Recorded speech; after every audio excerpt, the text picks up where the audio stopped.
más cuenta de esta realidad que Dios nos llama a cada uno de nosotros. Bueno, Abraham tuvo compromiso con Dios, se comprometió con Dios, fue obediente, salió de su tierra, dejó a su familia, fue fiel a Dios. Y lo más importante, hermanos, es que su fe, dice la palabra, que fue contada por justicia, porque Abraham fue un hombre de fe, un hombre que creyó a Dios. Y eso es muy importante. Cuando nosotros creemos a Dios, hermanos, estamos dándole a Dios el voto de confianza, como diciendo: Señor, usted es el que nos guía, vamos detrás de usted. Así es que a Dios le gusta eso. Dios se place en que nosotros confiemos en Él, amén. Y hemos estado confiando en Dios, amén. Todo este tiempo nos ha enseñado tantas cosas, y una de esas es a confiar plenamente en Dios, confiar plenamente en Él. Ahora yo me ponía a pensar, bueno, yo quiero ser amigo de Dios, y el Señor por medio de Juan, quiero leer en 1 Juan 2:15, vean lo que necesitamos para ser amigos de Dios. Porque muchas veces queremos ser amigos de una persona, pero no podemos ser amigos de alguien si nosotros no ponemos de nuestra parte. Y así es con Dios también. Nosotros tenemos que poner de parte de nuestra vida, entregar nuestra vida a Dios si queremos ser amigos de Él. Vean lo que dice 1 Juan 2:15. Dice: no améis al mundo, ni las cosas que están en el mundo. Si alguno ama al mundo, el amor del Padre no está en él. Y eso es una palabra fuerte. Me ponía a pensar, hermanos, en algunos cristianos que, bueno, hoy en día hay muchos cristianos de ese tipo. La iglesia se ha enfriado mucho. Realmente muchas cosas del mundo han entrado en las iglesias, en la iglesia en general, y aquí lo dice claramente el Señor: ninguna de estas cosas del mundo, el que dice que ama al mundo o las cosas que hay en el mundo, dice el versículo 16, porque todo, dice, lo que hay en el mundo, los deseos de la carne, los deseos de los ojos y la vanagloria del mundo o el orgullo del mundo, dice, no proviene del Padre sino del mundo. Y es que el mundo, hermanos, se vanagloria. El mundo está lleno de vanagloria, lleno de orgullo por sus logros tecnológicos, por sus tantas cosas que se han inventado, la ciencia, inclusive los científicos cada vez se llenan de orgullo, más de orgullo, porque descubren cosas que estaban ahí escondidas, que ya Dios las conoce, ¿no es cierto? Dios conoce todo. Pero los científicos y el mundo en general se vanaglorian de tantos descubrimientos, de tantas cosas y de filosofías nuevas, pero el Señor no se agrada de esto. Dice el 17, dice, y el mundo, dice, pasa, y sus deseos, dice, pero el que hace la voluntad de Dios permanece para siempre. Esa es la tierra fértil de que hablábamos la vez pasada, hermanos. Recuerdan que hablábamos un día de estos, no recuerdo si la vez pasada, pero hablábamos de la tierra fértil, que nosotros queremos ser tierra fértil, amén. Esto es lo que el Señor quiere, que nosotros le amemos a Él primeramente, porque, hermanos, es que cómo está de revuelto el mundo con sus ideas, ¿verdad? Quieren cambiar, inclusive, tantas cosas quieren cambiar, ¿verdad? La gente del mundo, y no es odiar al ser humano, no, y no es apartarse tampoco en una burbuja, como ahora está tan de moda esa palabra, burbuja social, ¿verdad? No es apartarse. Nosotros no, el Señor no nos mandó para ser una secta, apartados, ¿verdad que no? El Señor nos mandó para ser luz, amén, luz en este mundo.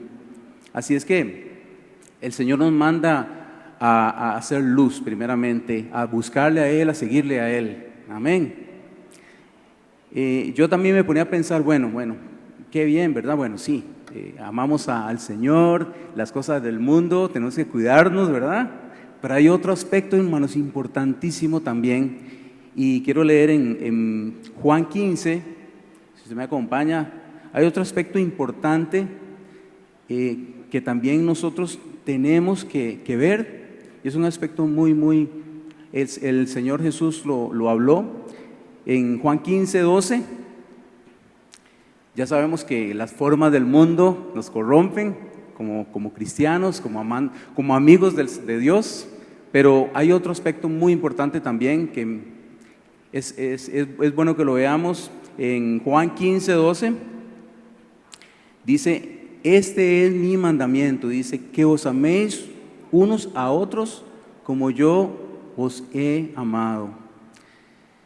Sigue diciendo: nadie tiene mayor amor que este, dice, que uno ponga su vida por sus amigos. Y es que el Señor sabía lo que iba a pasar con Él, que Él iba a dar su vida por cada uno de nosotros, por usted y por mí. El Señor lo sabía. Pero dice: este es mi mandamiento. Pero me llama la atención porque más adelante dice: vosotros sois mis amigos si hacéis lo que yo os mando. O sea, primeramente nos está dando un mandamiento de amarnos unos a otros. Y esto no es casualidad, hermanos. No es casualidad que el Señor Jesús nos haya dicho: ámense unos a otros. Porque el Señor no decía nada por decirlo, sino porque tiene un plan trazado con cada uno de nosotros. Cada uno de nosotros como iglesia, como matrimonio, como familias, hermanos. Eso es para todos nosotros. Amén. Dice el versículo 14, dice: vosotros sois mis amigos si hacéis lo que yo os mando. Esto es obediencia, primeramente, lo que hizo Abraham. Recuerda que estamos hablando de Abraham. Fue obediente, Abraham fue obediente en todo. Dice: ya no os llamaré siervos, porque el siervo, dice, no sabe lo que hace su Señor, pero os he llamado amigos. Somos amigos de Dios. Dios llamó a Abraham amigo, y a nosotros también nos llama amigos acá. Dice: porque todas las cosas que oí de mi Padre os las he dado a conocer. O sea, Él nos ha comunicado, hermanos, su plan, su mensaje. Un amigo es aquel que comunica lo que piensa también. Vean qué bonito. El versículo 16 dice: no me elegisteis vosotros a mí, sino que yo os elegí a vosotros. Oigan esto: y os he puesto para que vayáis y llevéis fruto, y dice: y vuestro fruto permanezca. O sea, Él nos ha comisionado, quiere decir, hermanos, qué tremendo esto, ¿verdad? Todo esto de amarnos es como un plan que Dios tiene, no es que si le ocurrió a Dios de la noche a la mañana. No, Dios nos ha comisionado para llevar, dice, fruto a otros, el mensaje, amén. Pero dice más adelante: y llevéis fruto, y vuestro fruto permanezca, amén. Hermanos, tenemos que ser definitivamente tierra fértil para Dios, permanecer en Dios, amén. No ser cristianos que fluctuamos, ¿verdad? Fluctuantes, no, sino cristianos que permanezcamos en Él, que demos fruto, dice. Amén. Sigue diciendo: y vuestro fruto permanezca, para que todo lo que pidierais al Padre en mi nombre, Él os lo dé. 17 dice: esto os mando, y nuevamente dice, que os améis unos a otros. Amén. O sea, una amistad con Dios. Si nosotros, hermanos, quiere decir que si nosotros nos amamos, hermanos, estamos agradando a Dios y somos amigos de Él, por consiguiente. Amén. Qué bonito esto, ¿verdad? Ahora, como les dije y repito nuevamente, no es porque Dios se le haya ocurrido, bueno, ámense. No, es que hay un plan detrás de todo esto, un plan divino del Señor. Amén. Jesús hace énfasis, hermanos, en el amor. Y yo me preguntaba, bueno, seguí investigando, Dios, ¿por qué tanto énfasis en esto de amarnos unos a otros? ¿Por qué, verdad? Si parece un cliché, siempre lo decimos acá en la iglesia, ¿verdad? Hablamos de amor, del amor de Dios, de amarnos, amén, de tolerarnos también. Y en Mateo 22, hermanos, quiero que leamos, que también hace énfasis cuando él le hablaba a unos saduceos y les dijo, no, un momentito, ya hablé con ustedes. Entonces vinieron los fariseos, y le hicieron unas preguntas maliciosas, unas preguntas, hermanos, como para poner en jaque a Jesús, porque los fariseos siempre andaban ahí, los religiosos y conocedores de la ley, andaban tras de Jesús para ver en qué podían hacerlo caer, ¿verdad? Entonces vean lo que dice el versículo 36, le preguntaron los fariseos, maestro, ¿cuál es el mandamiento en la ley? Perdón, ¿cuál es el gran mandamiento en la ley? O el más importante. Y Jesús les dijo, amarás, todos los judíos solo sabían esto, amarás al Señor tu Dios con todo tu corazón y con toda tu alma y con toda tu mente. Pero después dice, ese es el primer mandamiento y grande mandamiento. Y el segundo es semejante. Amarás, dice, a tu prójimo como a ti mismo. De estos dos mandamientos depende toda la ley, los profetas. Vean qué fuerte esto. De estos mandamientos dependen la ley y los profetas. Y es que, hermanos, aunque tengamos diferencias, hermanos, porque todos las tenemos, pero hermanos, estamos en un mismo espíritu, y eso es lo más importante. Podemos tener diferencias, podemos pensar cada uno alguna cosa, cómo se hace, no sé, cómo se hace algo, cómo queremos hacerlo, tantas cosas, ¿verdad? Gustos diferentes que tenemos, hemos nacido en lugares diferentes algunos, pero sí tenemos un mismo espíritu, amén. Estamos en un mismo espíritu. Me ponía a recordar, hermanos, durante la Segunda Guerra Mundial, hermanos, los aliados. Los aliados, ustedes saben que, eran Estados Unidos, Inglaterra, pero también era Rusia, y Rusia era un país diferente. La Unión Soviética en ese momento, hermanos, la gran nación, la Unión Soviética, era un país comunista, completamente difería de los estándares políticos de Occidente, ¿verdad? Ellos pensaban completamente diferente, era un país comunista, los Estados Unidos capitalista, y Gran Bretaña también un país capitalista, también con algunas diferencias, así es que ninguno se parecía, ningún país de esos se parecía, pero se unieron por una causa común, y la causa común era en ese momento derrotar a la Alemania nazi, a la Alemania de Hitler, que quería conquistar toda Europa. Ese fue, hermanos, el terreno común de ellos. Amén. Como para nosotros, el terreno común, ¿cuál es, hermanos, nuestro terreno común? ¿Cuál es, hermanos, aparte de nuestras diferencias que sí tenemos, cuál es lo que nos une a nosotros? ¿Cuál es nuestro propósito? Es de agradar a Cristo. Tenemos a Cristo. Es nuestro centro común, ¿verdad que sí? Amén. Entonces vean qué interesante, hermanos, porque a veces decimos, no es que no está pensando como yo. No necesariamente, hermanos, tenemos que pensar igual usted y yo.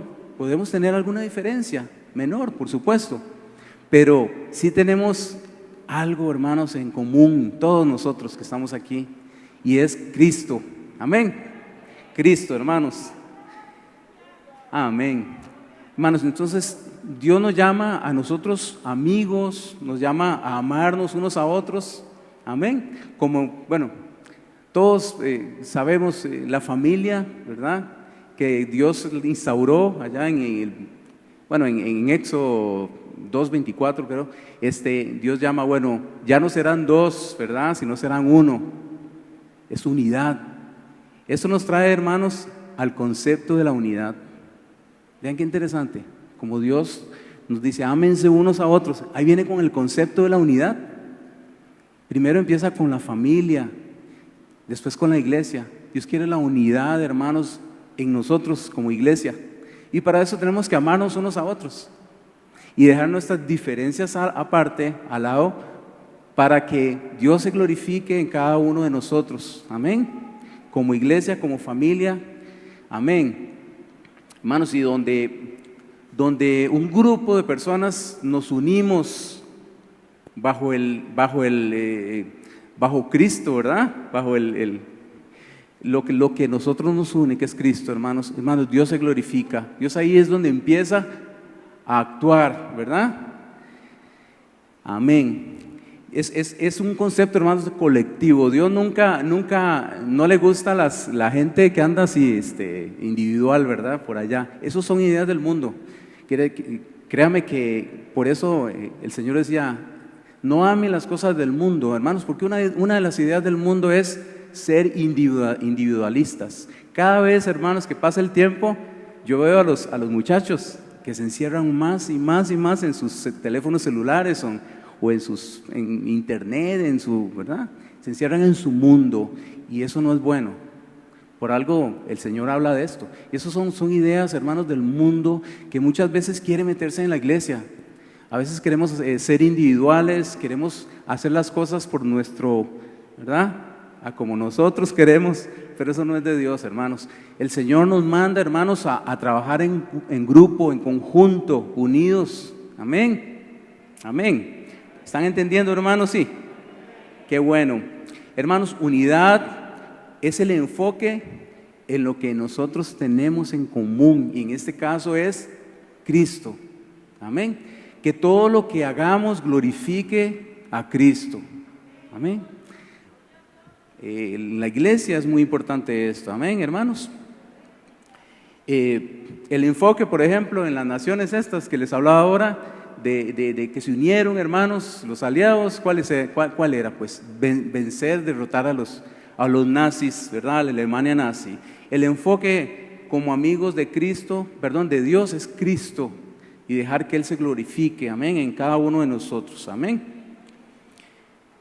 Y hermanos, es muy bonito este tema y siempre lo hemos hablado, ¿verdad?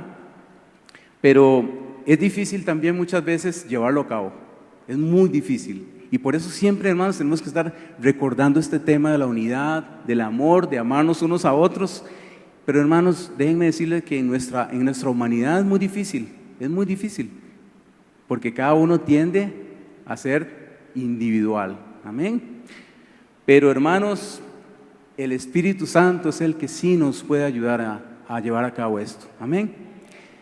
El Espíritu Santo es el que ayudó a tanta gente, hermanos, a través de tanta historia que se lee en la Biblia, a llevar a cabo, hermanos, tantas batallas, ¿verdad? Tantas obras, tantas proezas, pero fue en la unidad. Esto no fue individual, no fue algo individual, amén. Ahora, para nosotros, hermanos, lograr una unidad, hermanos, tenemos que vencer nuestros orgullos, amén. Todos nuestros orgullos, hermanos, todas nuestras individualidades como seres humanos. Ahora, pero es que somos cristianos, hermanos, entonces estamos regidos por la palabra de Dios, ¿sí o no, hermano? Estamos regidos por el Señor mediante su palabra. Por eso Él nos dejó la palabra, para que nosotros la escudriñemos y la estudiemos. Pablo era un gran conocedor de esto, de la unidad. Pablo sabía lo necesario que era la unidad, porque Pablo, hermanos, tenía unas ansias tan grandes para que las iglesias que él había fundado, hermanos, siempre estuvieran unidas. Y una de esas iglesias, hermanos, era la iglesia de los filipenses en Filipos, ¿verdad? Esta iglesia, hermanos, tenía una tendencia, y yo no sé si nosotros, espero que no la tengamos como la iglesia de Filipenses, pero tenían una tendencia, hermanos, a la desunión. Y todas estas ideas, hermanos, ya venían de los griegos, ya venían de los romanos, todas estas ideas de individualidad, ¿verdad? De que yo puedo solo hacerlo, yo lo puedo hacer solito, porque está muy de moda hoy en día esto. Y hermanos, entonces Pablo les amonesta, les habla en su epístola, en Filipenses 2, yo quiero que leamos Filipenses 2, por favor, donde el Señor nos habla por medio de Pablo, y por medio, de esta carta tan hermosa, tan preciosa que le mandó a los filipenses. Vean lo que dice en Filipenses 2, versículo 1, vamos a leer el versículo 1. Dice: Pablo y Timoteo, siervos de Jesucristo, a todos los santos en Cristo Jesús que están en Filipos, con los obispos y diáconos. Le habló, les habló a toda la iglesia, no solo a los miembros, sino a los diáconos, a los obispos. Gracia y paz, dice, a vosotros, de Dios vuestro Padre y del Señor Jesucristo. Y dice ahora, estamos leyendo el 2, capítulo 2, versículo 1. Dice: por lo tanto, dice, si hay alguna consolación en Cristo, si algún consuelo de amor, si alguna comunión del Espíritu, si algún afecto entrañable, si alguna misericordia. Les estaba diciendo, hermanos, se los voy a parafrasear, yo lo apunté así: si queda algo de consolación en Cristo, si Cristo les ha venido y los ha consolado, dice, si tienen algo de consuelo de amor, si les queda algo de amor, vean cómo Pablo les habla, dice, ¿aún tienen comunión en el Espíritu Santo? ¿Tienen algo? Yo les digo, hermanos, tenemos algo, el Señor nos ha tocado realmente, hemos sentido al Espíritu Santo. Dice, aún les queda algo de amor entrañable. Y eso es una pregunta para nosotros, hermanos. ¿Nos queda algo de amor? ¿Nos queda algo de amor? Del amor que Dios mostró por cada uno de nosotros. Dice, aún sienten algo de misericordia. Vean qué tremendo como les habla Pablo. Si alguna misericordia, dice. Y el versículo 2 dice, completad mi gozo, háganme feliz, completen mi gozo, dice Pablo, sintiendo lo mismo, teniendo el mismo amor, unánimes, dice, sintiendo una misma cosa. Amén. Porque, hermanos, nosotros tenemos como iglesia que sentir una misma cosa, hermanos. ¿Y cuál es la misión de nosotros como iglesia, hermanos? Yo no sé si usted se ha preguntado, yo sí me lo he preguntado, porque a veces, hermanos, con tantos años de seguir a Cristo, hermanos, uno se hace muchas preguntas. Y una de las preguntas, hermanos, que yo me he hecho es, ¿para qué yo soy miembro de la Rosa de Sarón? No sé si se le han hecho esa pregunta. ¿Por qué voy a la iglesia? Y es bueno hacerse esas preguntas, hermanos. Y me contestaba, bueno, el Señor tiene una misión con cada uno de nosotros. Nosotros no venimos solamente para recibir, solamente, hermanos, para estar sentados en la silla. Amén. Dios quiere algo más de nosotros. Por eso es que Dios nos habla de unidad, de amar al prójimo. Amén. Esa es la columna vertebral de la iglesia, hermanos. Déjenme decirles. El versículo 3 dice, nada hagáis por contienda o por vanagloria, dice, antes bien con humildad, estimando, dice, cada uno a los demás como superiores a él mismo. Respetándonos unos a otros. Amén. Yo me acuerdo, hermanos, y ahora me acuerdo de esto, pues dice, no hagáis nada por contienda, hermanos, de que cuando la iglesia se fundaba, tenía 2 años más o menos de fundada, y la iglesia estaba comenzando, hermanos, era una iglesia nueva, y recuerdo que había dos hermanas que vivían en Moravia, eran casadas las dos, pero hermanos no se llevaban para nada. Entonces una hermana se sentaba por allá, una hermana, ¿verdad? Y la otra hermana se sentaba al otro lado. Y yo recuerdo, hermanos, que ellas peleaban tanto, hermanos, que llevaban estos pleitos a la iglesia, porque entonces una profecía, ¿verdad? Una profecía, y luego tirándola a la otra hermana, y la otra hermana le contestaba después con otra profecía. Entonces recuerdo, hermanos, que esto era, en su momento fue gracioso, pero hermanos, no hagáis nada por contienda, dice la palabra. Amén. No hagáis nada, hermanos, por pleito, por pelear. Amén.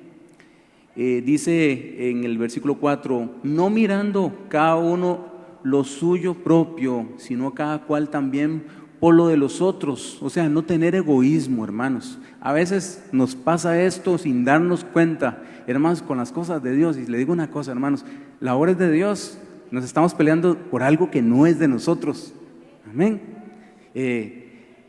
A veces tomamos, hermanos,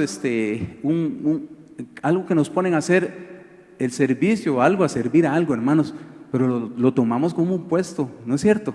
Entonces, hermanos, tenemos que tener la mente muy clara, porque por eso Pablo dice, si hay alguna consolación en Cristo, si hay algún consuelo de amor, etcétera, etcétera. O sea, si Dios realmente, hermanos, está en nosotros, hermanos, esas cosas no tienen por qué ser en la iglesia, no tienen por qué pasar, pero suceden. Realmente es en la vida real. Dios nos está, hermanos, recordemos, nos está limpiando de muchas cosas y somos personas que estamos aprendiendo, somos personas que el Espíritu Santo nos está limpiando, hermanos, de muchas cosas. Amén. Y me incluyo, hermanos, somos todos. Aquí no hay nadie que pueda decir, bueno, a mí no, todos, hermanos, estamos en un proceso. Todos estamos en un proceso, hermanos, como la luz de la aurora, dice la palabra de Dios. Amén. Ven el versículo 5, dice, haya pues en vosotros ese sentir que hubo también en Cristo Jesús. Pablo lo pone como un ejemplo a Cristo Jesús. Amén. Dice, el cual, dice, siendo en forma de Dios, no estimó el ser igual a Dios como cosa que aferrarse, sino que se despojó a sí mismo tomando forma de siervo, hecho semejante a los hombres. O sea, Cristo, hermanos, fue un servidor, vino a servir. Amén. Entonces, ¿por qué no imitar, hermanos, ese ejemplo tan bonito, verdad? Ser un servidor. ¿Qué tal, hermanos? Si de hoy en adelante nos ponemos ese título ¿verdad? En cada uno de nosotros somos servidores de Dios. Estamos sirviendo por una causa común, claro que sí, para que el reino de Dios se expanda, para que el reino de Dios crezca. Eso es nuestro propósito. Amén. Dice el versículo 8, y estando, dice, en la condición de hombre, se humilló a sí mismo haciéndose obediente hasta la muerte y muerte de cruz, por lo cual, dice, Dios también lo exaltó hasta lo sumo y le dio un nombre que es sobre todo nombre. Amén. Es que, hermanos, cuando uno sirve al Señor, hermanos, de corazón, hermanos, Dios se agrada. Dios se agrada porque usted está sirviendo para el reino de Él. Dios se agrada, hermanos, de las personas humildes y creo que tenemos que aprender mucho de eso. Nosotros, hermanos, yo creo que vamos a seguir hablando de estos temas, hermanos, porque esos temas son importantísimos dentro de la iglesia hoy en día. Las iglesias, hermanos, se han enfriado tanto, hermanos, se han hecho, hermanos, instituciones, hermanos, donde vamos a cantar con luces y vamos a bailar y se nos da una charlita por allá. Amén. ¿Sí o no? Dios tiene que hacer algo con nosotros, hermanos. Amén. Dios tiene que cambiar, hermanos, nuestro pensamiento. Amén. Dios lo va a hacer, hermanos. Dios lo va a hacer. Así que, hermanos, amemos a nuestros hermanos. Pidámosle al Señor, hermanos, que Él ponga el querer como el hacer, como dice la palabra. El querer, hermanos, como el hacer también. No solo ser oidores, sino ser hacedores de la palabra de Dios. Amén. Yo quiero que usted y yo, usted se ponga de pie. Yo estoy de pie, hermanos. Que ustedes se pongan de pie, hermanos, para orar, para pedirle al Señor. Mientras pasan los muchachos de la música, por favor, vamos a irnos más contentos hoy, hermanos. Hoy ha sido un culto lindo, precioso, donde el Señor, hermano, nos está hablando. Todos estos domingos el Señor nos ha estado hablando mucho, hermanos, de la congregación, de la iglesia, de cómo ser mejores cristianos cada día. Y yo espero que usted atesore, hermanos, esta palabra. Amén. Señor, gracias, Dios, por tu palabra, Señor. Dios, nos has hablado, Señor, y nos hablas muchas veces, Señor. Dios, y a veces, Señor, no hacemos caso, no queremos hacer caso, no queremos entender, Señor, pero Dios, hoy hemos entendido, Señor, para qué tú, Señor, nos has llamado a amar a nuestros hermanos, Señor, inclusive a nuestros enemigos, Padre. Tú nos has llamado a amarlos, Señor, y tú, Señor, ese amor que plantaste en nuestro corazón, Señor, Dios, tú, Señor, nos estás pidiendo que lo compartamos, Señor, que también así como tú nos has amado, Señor, nosotros amemos también a nuestros hermanos, Señor. Dios, porque quieres la unidad, Dios, en nuestros corazones, en nuestras vidas, en nuestra iglesia, en nuestra familia. Tú quieres, Señor, que nuestras familias se unan también primeramente, Señor. Dios, porque tú tienes un propósito, Señor, con nosotros y es el que te sirvamos, Señor. El propósito tuyo, Señor, es que te sirvamos, Señor. Amén. Y no podemos, Señor, servirte si no estamos unidos y si no te amamos y no amamos a nuestro prójimo, Señor. Dios, gracias, Dios, por esta palabra, Señor, que tú la pongas en nuestro corazón, Señor.